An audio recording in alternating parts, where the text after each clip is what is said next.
6 থেকে 16 ইঞ্চি টবে খুব সহজেই বোগেনভিলিয়া বা কাগজি ফুল বা বাগান বিলাস গাছ করা যায় এবং খুব কম যত্নে প্রচুর ফুল পাওয়া যায় প্রায় সারা বছর। আজকে এমন একটি মিশ্র সার আপনাদের দেখাবো যেটা দিলে এই গাছ সবসময় আপনাকে ফুল দিয়ে ভরিয়ে রাখবে। একবার গাছ ভর্তি ফুল হয়ে যাওয়ার পর শুকনো ফুল এবং কিছুটা করে ডালের আগা ছেটে দিতে হবে।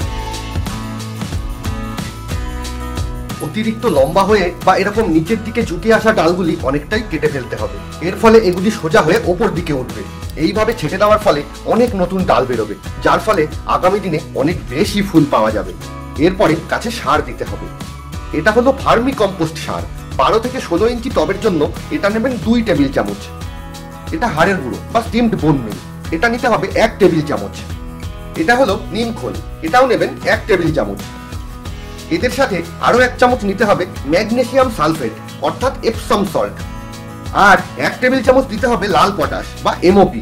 এর বদলে শুকনো কলার খোসার গুঁড়ো ব্যবহার করা যায়। আর এটা হলো সিউইড অর্থাৎ অনুখাদ্য।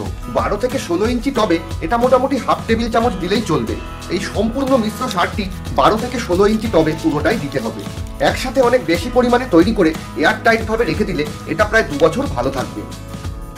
গাছে সার দেওয়ার আগে অবশ্যই আগাছাগুলি পরিষ্কার করে নেবেন। এরপর টবের মাটি অল্প করে খুঁচিয়ে নিতে হবে। গাছের গোড়া থেকে একটু দূরে টবের কিনারা ঘেঁষে খুঁচিয়ে নেবেন।